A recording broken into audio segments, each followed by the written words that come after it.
I'm back another album review. Today's review is on Cover Up by Ministry and Co-Conspirators.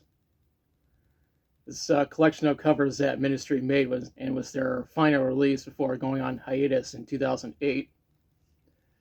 I said The Last Sucker was their last album before the hiatus, but it was actually the last studio album before the hiatus.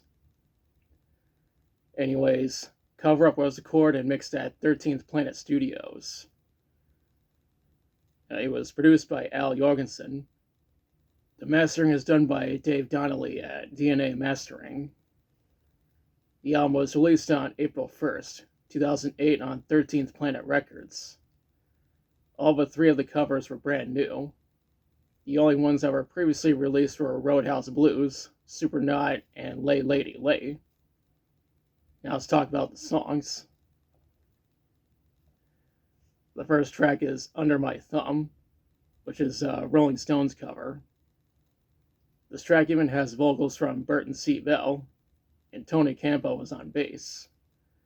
Tony was Ministry's bassist in 2008, and again through 2011 to 2015, and again through 2017 to 2019. This track was nominated for a Grammy for Best Metal Performance, but lost to My Apocalypse by Metallica.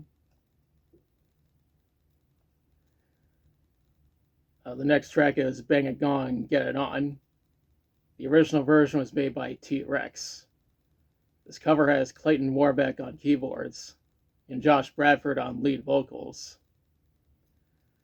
After that is Radar Love, and this is a Golden Earring cover.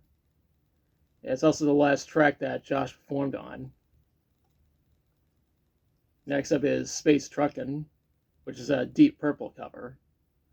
Tommy Victor was on lead guitar and vocals for this track, while Al provided keyboards and backing vocals.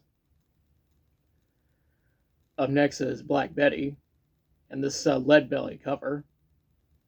This is actually the first track on the album where Al provided vocals. The El Paso Homage Choir provided backing vocals. That's followed by Mississippi Queen, and the original version was made by Mountain.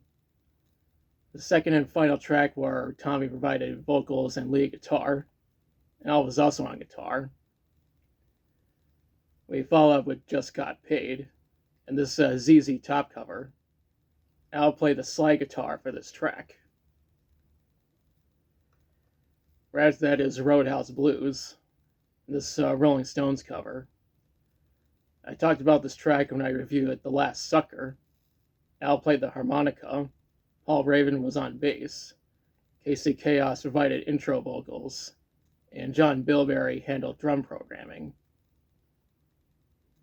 The following track is Super Knot, and here's a Black Sabbath cover.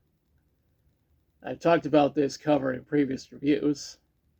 This cover had Al on bass, Mike Scotcha on guitar, and Jeff Ward on drums. The second to last cover is Lay Lady Lay. And I first mentioned this Bob Dylan cover when reviewing Filth Pig. Louis Vitek was on guitar, and Ray Washam was on drums. The last cover is What a Wonderful World, and the original version was made by Louis Armstrong. Al was on the harpsichord, Edu Mussy was on piano, and backing vocals were provided by Alejandro Rosso and Juan Jose Gonzalez. Tracks 12 through 22 are silent and lead into track 23, which is What a Wonderful World, slow, short show. It was a short, slow version.